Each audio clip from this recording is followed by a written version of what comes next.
Almost 40 marathon participants sent to hospital for treatment. One of the most closely watched elections in Italy in years. And in South Korea, final preparations for presidential inauguration tomorrow.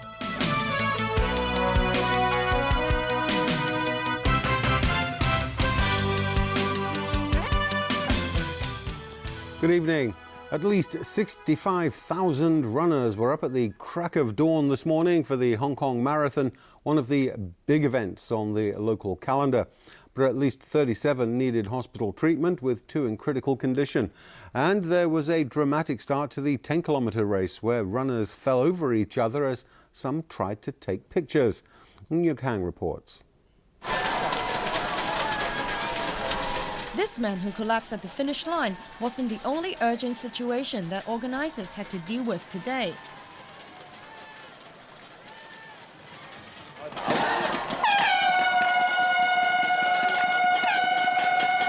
At the start of the 10-kilometre race, a group of runners fell over one another.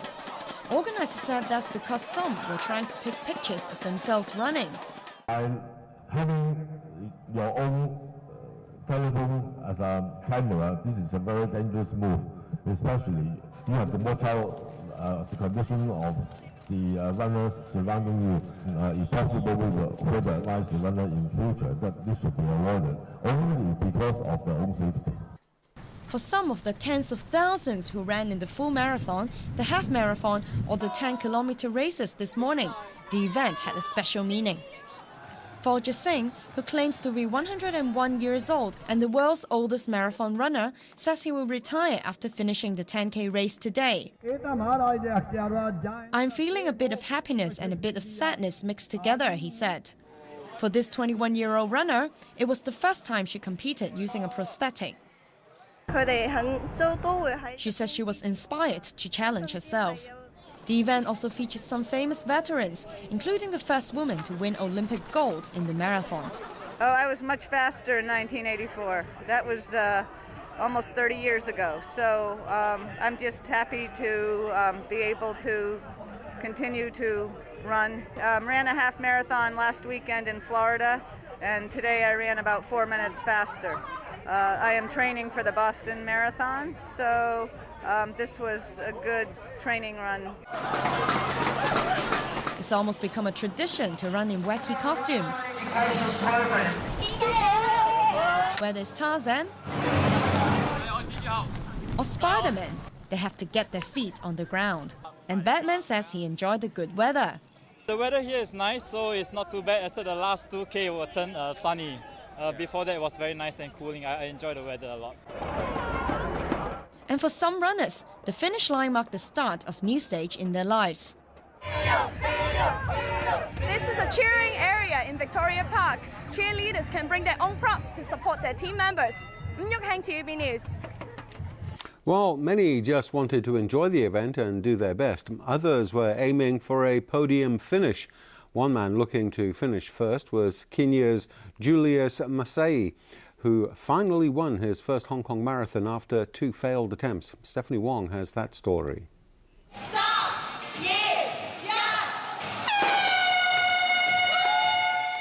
2 hours, 14 minutes and 18 seconds. That was the magic time for Kenyan runner Julius Masai, who took first place on the podium at his 3rd Hong Kong Marathon this morning. In 2011, I was number 2.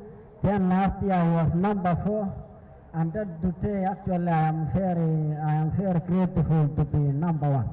He says he's learned from his mistakes, and that's what helped him sail to victory despite occasionally difficult running conditions. I change my tactics today.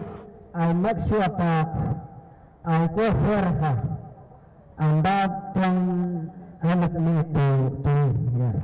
In second place was his Kenyan compatriot James Mbugua, followed by Deribe Robi from Ethiopia. And in the women's race, Misakir Demisi of Ethiopia defended her title, clocking a time of 2 hours, 30 minutes and 49 seconds.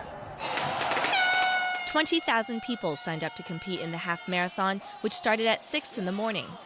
In the end, it was Japanese runner Yuta Koyama who crossed the finish line first to take the men's category.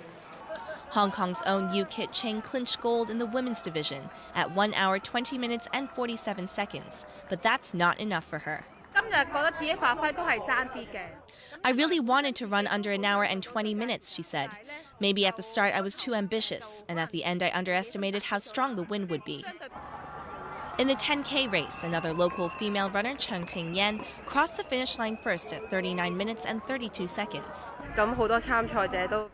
She said she hurt herself at the beginning of the race when a group of runners fell over one another.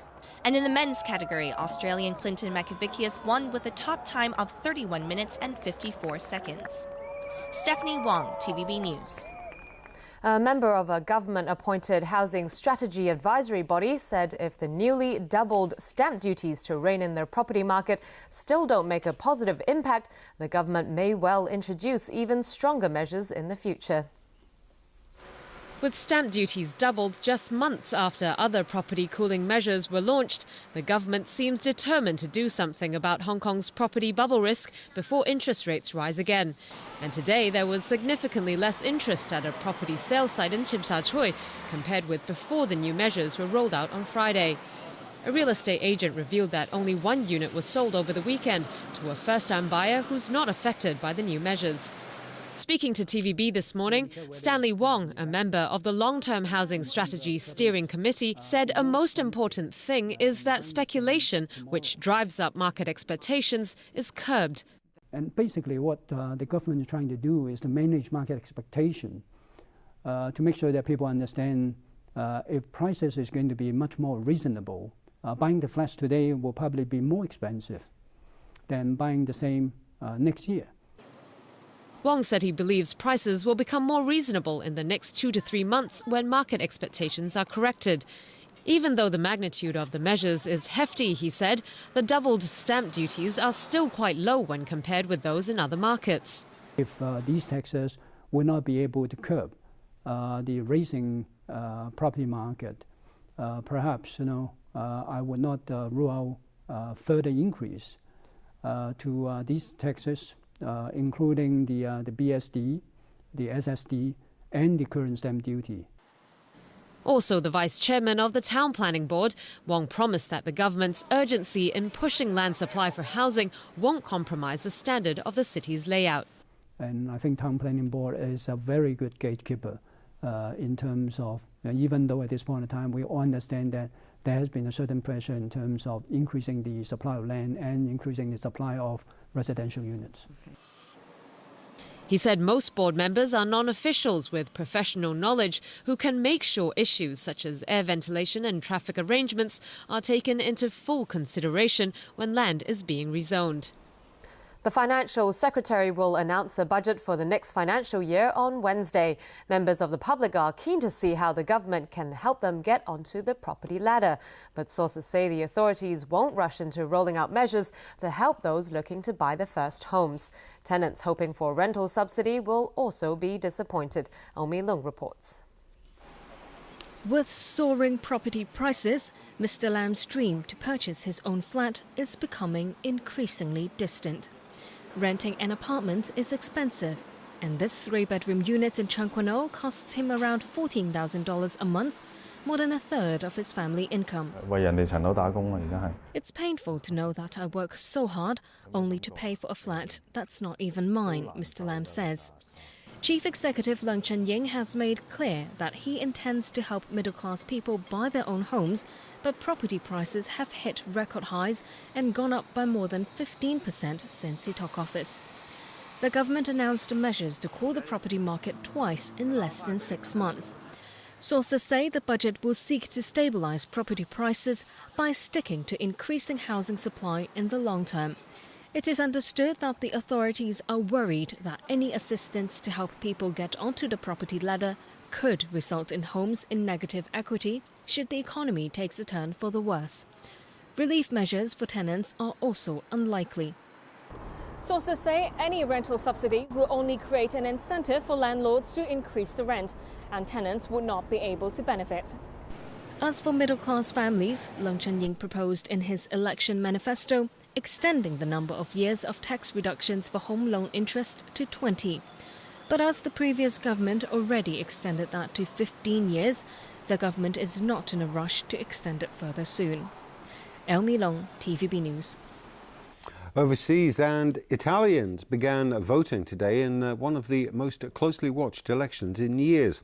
Financial markets are nervous about whether the election can produce a government strong enough to pull Italy out of recession and help resolve the Eurozone debt crisis.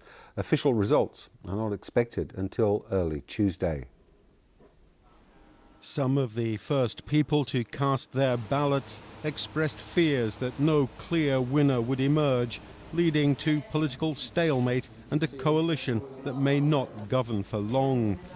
Memories are still fresh of the potentially catastrophic debt crisis that brought technocrat Prime Minister Mario Monti to power more than a year ago. Monti and his wife were early voters, casting their ballots in a Milan school. His centrist bloc would only enter a future government as a junior partner of a bigger party. While widely credited with saving Italy from financial ruin, Monti has been trailing badly in the polls, facing a backlash for the suffering caused by austerity measures. Leading the race is Pierluigi Bersani, a former communist who is now centre-left. He's been a high-profile supporter of the Monti-led administration and supported the tough economic reforms introduced over the past year. Close on Bersani's heels is Silvio Berlusconi. The billionaire media mogul is seeking an unlikely political comeback after being forced from the premiership by Italy's debt crisis. Blamed for mismanaging the economy and disgraced by criminal allegations of sex with an underage prostitute, the 76-year-old appeared finished as a political force. But as he's demonstrated many times over his 20 years at the center of Italian politics, he should never be counted out. Then there's the wild card, comedian-turned-politician Beppe Grillo. His protest movement against the established political class has been drawing tens of thousands to rallies across Italy. Another factor is turnout. Usually about 80% of Italy's 50 million eligible voters go to the polls. But experts are predicting many will stay away this time around, angry at the cuts in social services and pensions. A low turnout is expected to particularly hurt mainstream parties. Just days before talks over its controversial nuclear program, Iran claims to have found significant new deposits of raw uranium. Tehran has also identified sites for 16 more nuclear power stations. Now, according to state media, the reserves were discovered in northern and southern coastal regions. The finds more than triple previous estimates of the amount of raw uranium available to Iran. There's been no independent confirmation. Analysts say the timing of the announcement suggests Iran may be trying to strengthen its bargaining position at upcoming talks in Kazakhstan with the United States, Russia, China, Britain, France and Germany. South Korean President-elect Park Geun-hye will be sworn in tomorrow. Final preparations for the inauguration ceremony are underway. The ceremony will take place in the square in front of the National Assembly in Seoul.